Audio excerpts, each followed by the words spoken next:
Olá, o programa Fala Vereador começa agora para tratar sobre assuntos importantes, entre eles questões de fiscalização na saúde no município de Uberlândia e também questões de transporte. E sobre esses assuntos, quem vai falar conosco é o vereador Fabão, eleito pelo PROS aqui na Câmara Municipal de Uberlândia. Vereador, muito obrigada pela sua participação, viu? Eu que agradeço, Emilisa. Estou à disposição sempre. Que bom, muito obrigada também pela sua assessoria, viu? Um trabalho muito dinâmico da sua assessoria.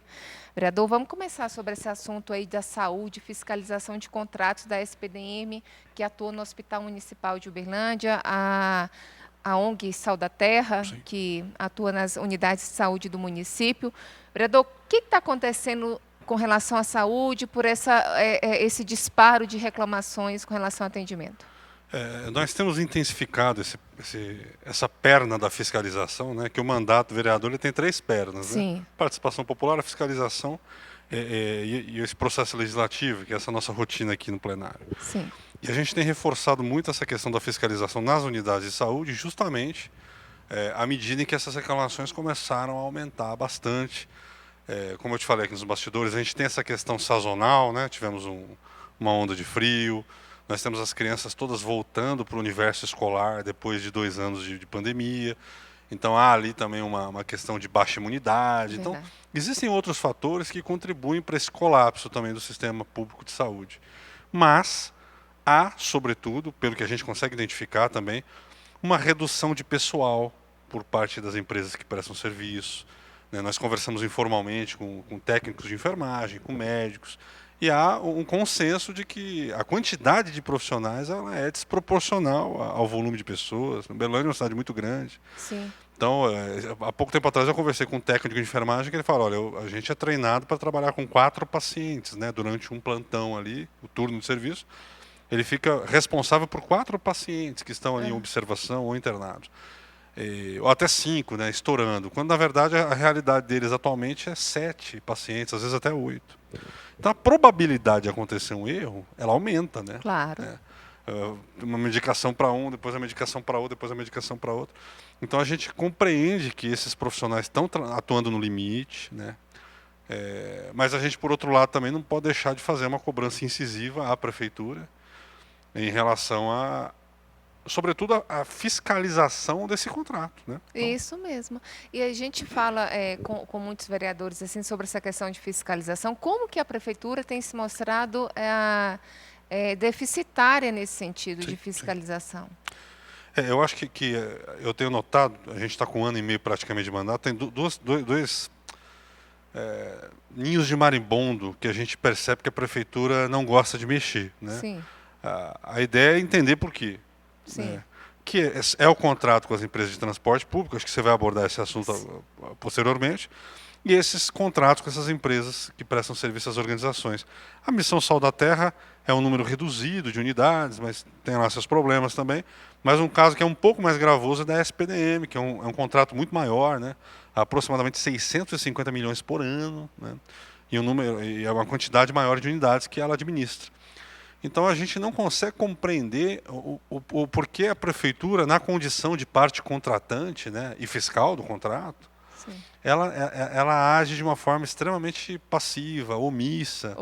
Em relação a possíveis descumprimentos de cláusulas contratuais por parte, seja da SPDM, da Missão Sal da Terra, seja das empresas de transporte público. É como se houvesse, né, enfim, por baixo, né, dessa superfície contratual, relações que a gente não compreende, que de alguma forma a prefeitura se sente receosa, né, de fazer cobranças um pouquinho mais incisivas em relação a essas empresas.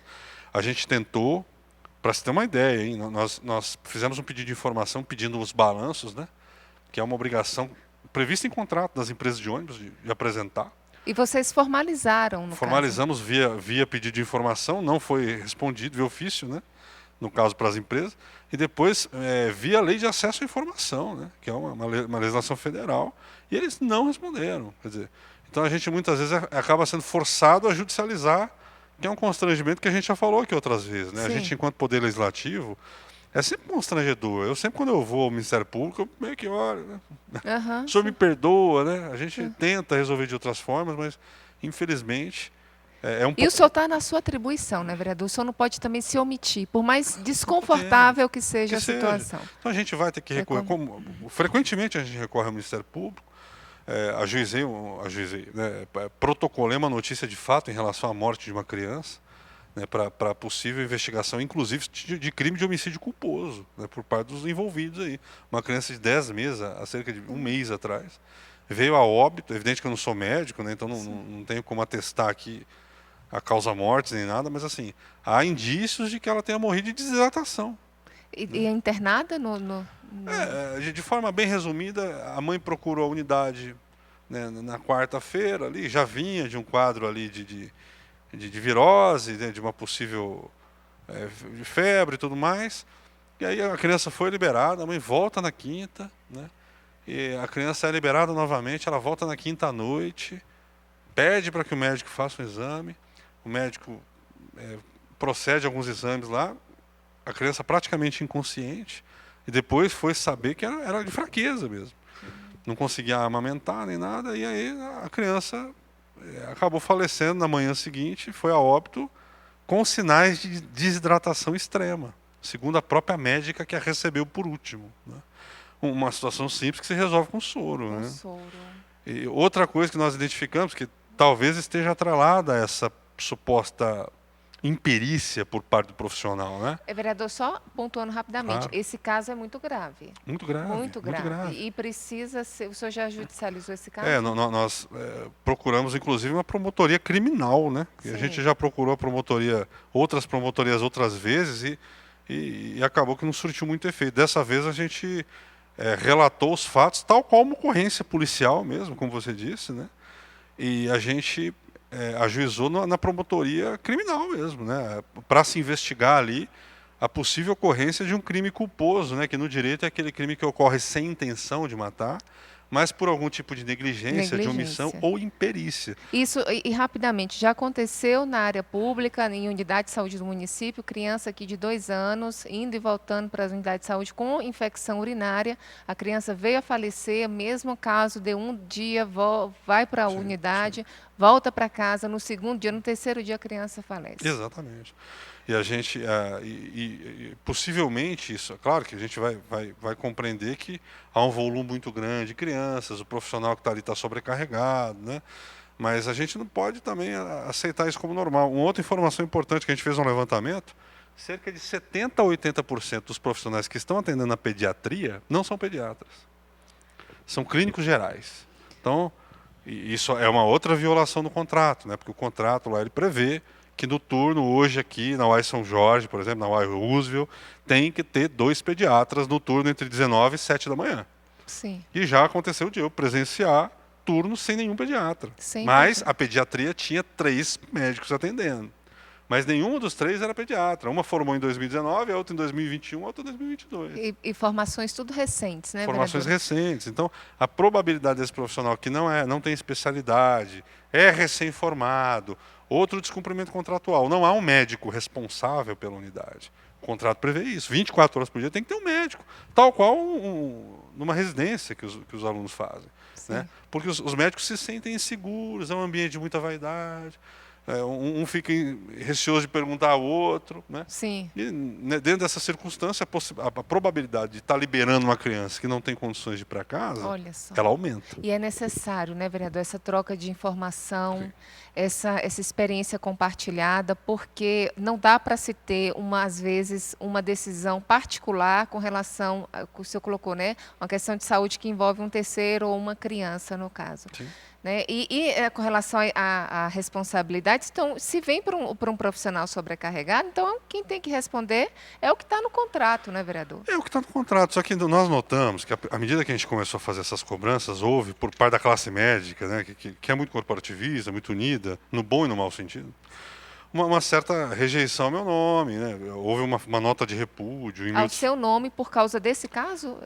Não, em meu desfavor, mais em razão das fiscalizações, e eles alegam que eu estaria incitando as pessoas contra os profissionais, o que não ocorreu.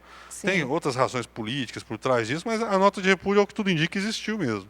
Uma nota conjunta da Sociedade Médica de Uberlândia aqui e com o CRM, que me estranhou bastante, que é uma autarquia federal, né, que a gente, em tese, Sociedade Médica é um órgão privado aqui, não tem muita relevância, vamos dizer assim. Agora o CRM tem. Não colocaram meu nome, mas era referente a um episódio do qual eu participei de fiscalização. E eu sempre quando eu questiono os médicos, eles falam: olha, a gente está trabalhando aqui no limite. Nós estamos com poucos profissionais, com pouco recurso, com pouco isso, com pouco aquilo. E quem se responsabiliza por essa situação? É, E a quem ir? E a quem recorrer? Eu questiono e falo: pois é, mas por que vocês não colocam luz sobre isso? É, Aí a gente não pode, porque a gente é recém-formado e a gente tem medo de perder o trabalho. Pois é, então a entidade de classe tem que vir à frente, né? claro, tem que. Uma nota de repúdio tem que ser em desfavor da empresa que está Com deixando os certeza. médicos nessa circunstância, né? E não em relação ao agente fiscalizador. Mas aí, como a gente falou aqui no começo, há uma série de motivações que estão abaixo da superfície e a gente nem sempre consegue visualizar de forma clara, né? Vereador, então, essas questões que envolvem os contratos, tanto da SPDM quanto os contratos da Missão Sal da Terra, são justamente aí, especialmente sobre essa questão de sobrecarga, atendimento muitas vezes inadequado, porque o paciente ou a criança recorre à unidade de saúde e volta sem um tratamento. Isso é corriqueiro. Isso Isso é infelizmente, tem corriqueiro. sido corriqueiro. Para não dizer que a gente está. Evidente que assim, eu não sou do mesmo grupo político do prefeito, então há uma narrativa por parte da base, né, de que estaríamos em campanha eleitoral e a ideia seria justamente utilizar isso como uma espécie de trampolim eleitoral. Mas não é, porque realmente os poucos vereadores que fiscalizam, não sou só eu, eles ficam abarrotados de queixas, assim, queixas graves, né? Hoje mesmo eu recebi uma queixa de uma mãe, mesmo caso. Levou uma vez, levou duas, levou três. A médica se recusava a proceder a um exame mais detalhado, tal. Quando leva num pediatra particular, descobre que a menina está com pus no ouvido, uma menina de 1 ano, e a ponto de ter rompido o tímpano da menina, por exemplo. Vereador, Chegou para mim hoje. Aí, quer dizer, a gente não tem outra opção senão pegar e jogar luz sobre o problema, aumentar o tom da cobrança, né? Que é sim, natural. claro, não é de agora essa situação. A prefeitura precisa estar mais atenta com relação a modificações nesse atendimento, mudanças de gestão, né? Vereador, esse caso dessa mãe, ela pode participar também de uma denúncia no Ministério Público? Esse trabalho pode ser conjunto? Quer dizer, a filha estava com um pus no ouvido, Uma infecção no ouvido uma que infecção, quer dizer, evoluiu para uma situação de secreção, né? Não sei exatamente como é que isso funciona. que era visível para o médico que analisa, eu acho que para o Pa- médico que analisa, conhece, era uma situação de fácil detecção, mas um profissional da área da saúde se recusou. Passou por mais de um, né? E nenhum desses profissionais que estão atuando nas UAS identificou. Tivemos há pouco tempo, virou notícia também, a mãe que deu à luz a criança no chão. Não sei se você ficou sabendo disso. Na UAI Martins, né? A mãe em pé, com as dores do parto ali, e ninguém atendia, ninguém trazia uma maca, ninguém conversava, dizendo que aquela dor era normal, que aquela dor era normal. Ela falou: cara, não é normal, eu tô grávida há 9 meses, eu sei que não é uma dor normal. E aí a criança nasceu caindo no chão. Então isso aconteceu, virou notícia no dia, tu tem uma semana mais ou menos esse episódio. A gente deu toda assistência para os pais, encaminhou, fizemos o boletim de ocorrência também, encaminhamos para a Polícia Civil para que fosse apurado. Mas assim, os casos eles são muito. Tá acontecendo de forma muito reiterada, né? E é isso que nos preocupa, porque uma hora bate na nossa porta também, né? Essa precariedade, Com né? certeza, é o medo que quem tem plano de saúde ou não tem está sujeito, porque você pode precisar do serviço público a qualquer Sim, momento, sim, né? sim. Então está todo mundo à deriva. A questão da pandemia que levou todo mundo a usar produtos comprados, que foi pelo governo, mas quer dizer, um produto público, todo mundo teve que se sujeitar a isso. Ninguém podia comprar vacina, Sim. ninguém podia ir para uma área privada para tomar vacina, quer dizer, você teve que usar a área pública. Então, é uma situação que gera uma desconfiança e uma uma situação de vulnerabilidade para qualquer um, Sim, né, exatamente. vereador? Vereador, a gente tocou nesse assunto, só adiantou o assunto também do transporte coletivo. O transporte coletivo em Uberlândia está muito sucateado. Assim, um desrespeito realmente com o usuário do transporte coletivo, com as pessoas. É mais satisfatório andar numa bicicleta do que subir naquela lataria basculhante lá, Sim, né? sim. Então, é uma situação muito difícil. A gente não sabe como é que tem sido gerido essas questões do transporte coletivo, como também que o Poder Executivo tem recebido essas denúncias, essas reclamações. O senhor tem acompanhado esse caso? Com a mesma dificuldade, se não maior, do que essa questão da saúde pública, né? Desde o começo, o transporte coletivo, eu vou te falar que o problema veio até antes, né, do problema da saúde pública, porque nós estávamos na pandemia, então a saúde estava colapsada e não dava para se identificar exatamente por quê. Mas essa questão do transporte coletivo, a gente percebe, recentemente a gente percebeu dois pontos. A questão da precariedade dos carros, pneu careca, né? Várias infrações ali que, em tese, o ônibus não poderia rodar, e eles estão rodando, né? Com a vistoria devidamente feita, e isso causa muito estranhamento. Com certeza, não Aquilo ter tem. passado por uma vistoria, isso não é razoável. Porque não é um ponto ou outro, são vários pontos que o ônibus apresenta visivelmente, né? E uma outra situação que a gente também vem tentando intervir é a cobrança que estão fazendo desse passe, de um passe eletrônico por parte dos idosos, né? O Estatuto do Idoso, que é uma lei federal, prevê que o idoso ele pode embarcar apenas com seu documento de identificação, com foto. E o que tem sido feito, vereador, E nesse ponto?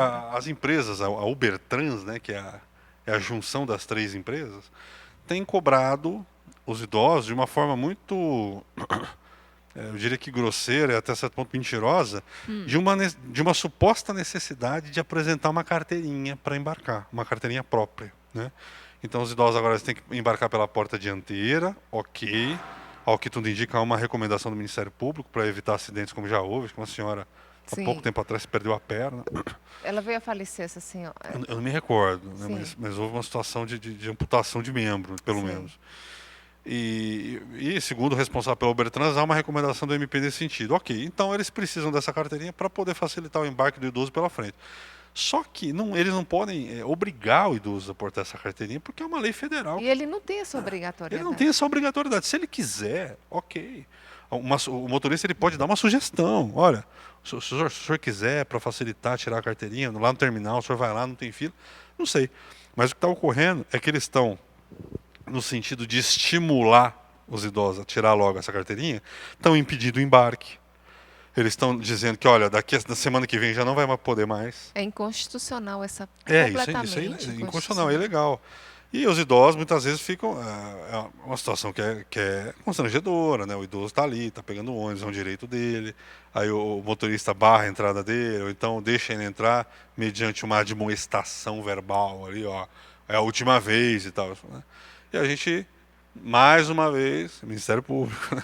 É. Promotoria do Idoso, não tem remédio. A gente vem aqui, faz pedido de informação, oficia as empresas, nada acontece. A Secretaria de Transporte parece que é sócia do pessoal. Então a gente oficiou, inclusive o promotor Daniel Marota, que atuou pelo GAECO, naquela confusão que teve aqui em 19, parece que é quem está à frente a promotoria do idoso e da pessoa com deficiência. Protocolamos lá uma denúncia de que isso está ocorrendo aqui na cidade. E vocês tiveram algum acompanhamento dessa denúncia? Algum andamento desse processo lá no Ministério Não, Público já, ainda vereador? não. Essa denúncia, a gente não obteve ainda nenhuma resposta. E em relação ao falecimento da criança, a gente foi informado de que foi aberto um inquérito policial, né? O Sim. Ministério Público enviou essa notícia de fato para a Polícia Civil e determinou que fosse instaurado um inquérito policial para se apurar. Mas está dentro do prazo do inquérito, salvo engano, são 30 dias mais prorrogáveis por mais 30. E a gente está aguardando, né? A gente e a família também. Com relação a essa questão do transporte coletivo para os idosos, o município tem alguma competência de legislar em cima? Ele pode passar por cima dessa legislação federal? E, Como é que é essa situação? não, são dois casos diferentes. O primeiro deles porque o município adotou, acho que uns 7, 8 anos atrás, o transporte gratuito para idosos entre 60 e 64 anos, que não é uma legislação federal, né? O Estatuto do Idoso só está falando do idoso acima de 65. Sei. Então, a Prefeitura de Uberlândia, ela autorizou esse idoso que tem de 60 a 64 Sei. também ter a gratuidade no transporte. E aí sim ela pode legislar, e ela legisla, né? Então, por exemplo, o idoso que trabalha, ele não pode fazer uso dessa gratuidade. Sei. Ele tem que portar um passe eletrônico obrigatoriamente. Então, essas cobranças elas podem ser feitas para esse público. Para esse público. E isso é uma outra coisa que causa certa confusão também. Aham, Né? Então, os idosos de 60 a 64, sim, são passíveis de cobrança. Acima de 65, não. A legislação federal é muito clara no sentido de que ele pode embarcar com um documento com foto, um documento oficial com foto. Agora, a prefeitura aqui de Uberlândia tem cobrado também esse idoso de tirar essa carteirinha, que eu acho que é 65 mais o nome da carteirinha. O que não confere a lei federal. Vereador, não. Então, para as questões envolvendo o transporte coletivo, que agora é o nosso assunto, a gente entra com a questão da falta de manutenção. Na verdade, nem falta de manutenção. Aquilo ali, os ônibus não teriam que andar naquelas condições. São pneus carecas, condições de ônibus quebrado, o pessoal descendo do ponto, precisando chamar acionar um aplicativo, um carro por aplicativo. Uma questão importante que aconteceu foi a perda de um freio com alunos no IFTM. Sim. Parece que recentemente esse caso aconteceu novamente. Exatamente. Inclusive eu tive no IFTM na data. E era corriqueiro, isso que é o mais surreal. Era corriqueiro o fato do ônibus estar sem freio e precisar, enfim, esperar um trecho de subida para poder parar ou perder a velocidade, uma coisa assim, utópica mesmo de se pensar que está acontecendo. E carregando pessoas, vereador, sim, estudantes, exatamente, alunos. Aí fizemos uma reclamação, fomos muito incisivos na época também. Recorrente, quer dizer, acontecendo novamente no município. E aí trocaram a empresa no mesmo dia, né? No mesmo dia que a gente foi ao FTM, denunciamos, de manhã, à tarde se trocou a empresa. Excelente. Saiu a São Miguel, que ao que tudo indica é a pior delas, né? Sei. E assumiu a Sorriso, que ao que tudo indica é a menos pior. Uhum. Então, pelo menos esse problema, pelo menos na época, pareceu assim resolvido, sanado. E o que a gente está comentando aqui nesse assunto são situações que é vivenciada por qualquer cidadão. Quem quiser pegar um ônibus aqui, por exemplo, a direção para o Santa Mônica, para o Santa Luzia, vai estar vivendo essa situação de precariedade no transporte coletivo. Essa casa, a Câmara Municipal de Uberlândia, já discutiu uma CPI, já realizou uma CPI do transporte coletivo, que foi muito, parece que o parecer final ali não convinha com as situações reais de precariedade no transporte coletivo, omitiu-se muita situação. E agora o tema volta porque a situação não está voltando, os casos estão recorrentes, é porque as alegações, as reclamações, as denúncias da CPI não eram mentiras, né, vereador? Dá para se pensar dessa maneira. Não sobreviveria a uma CPI séria, né? É igual eu estou te falando aqui, esse ônibus que não tem condição de rodar, que está com o pneu careca, que está caindo pelas tabelas, ele foi vistoriado, às vezes, no dia anterior. Ele não poderia ter sido colocado para rodar. Então, quem fez essa vistoria? Né? Que razões levaram esse vistoriador a liberar esse veículo para rodar? Uma ordem superior? É isso que a gente precisa identificar e entender. E a gente está nesse caminho, a gente está fazendo uma apuração, é complicado de se fazer, mas a gente está fazendo uma apuração, e ao que tudo indica, no primeiro momento que a gente identificar uma materialidade, a gente vai reportar novamente ao Ministério Público. E, vereador, outra coisa também, a questão do comportamento dos motoristas, às vezes muito rápido, para no ponto muito rápido, pega a pessoa ainda está subindo no ônibus e aquele ônibus arranca. A impaciência, né, no transporte coletivo por parte desses profissionais. Não que você vai dizer assim, a culpa, não, mas eles estão sobrecarregados. Então, que haja um revezamento maior. Sim, né? sim. Então, que talvez aí, divida aí o tempo de trabalho, não sei como é que... Não estou falando para diminuir o salário dessas pessoas, porém... É necessário analisar essa questão do motorista também, dessa impaciência também, né, vereador? O ônibus muitas vezes querendo competir com o carro pequeno, andar muito rápido, fazer curvas ali, descendo ali aquelas trevos e túneis ali muito rápidos também, né? De forma muito veloz. E isso sempre gerou insegurança por parte também dos usuários do transporte coletivo. Sim. E a situação tem se agravado de uma forma geral, eu acho, né? Nos últimos anos, aí, desde que começou a pandemia, parece que a situação piorou ainda mais. A renovação da frota melhoraria o trabalho para o motorista, satisfação para o usuário. Então, é necessário pensar dessa maneira. Tem muitas cidades no Brasil que também não reajustaram tarifa, ao contrário, abaixaram a tarifa de ônibus. E os ônibus que transportam os cidadãos são ônibus excelentes. Então, há que se pensar em Uberlândia uma situação de melhoria para o transporte coletivo, sim. Exatamente. Vereador, a gente chega ao fim, nossa pauta, nosso tempo foi rapidinho, mas eu queria muito agradecer o seu tempo aqui conosco, agradecer novamente a sua assessoria e já esperar o senhor para um próximo programa aqui conosco, trazendo bastante resultados também. É sempre um prazer, Emilis. Agradeço a você, ao Ronaldo, aqui, a todo mundo da TV, da Câmara aí. Agradecemos.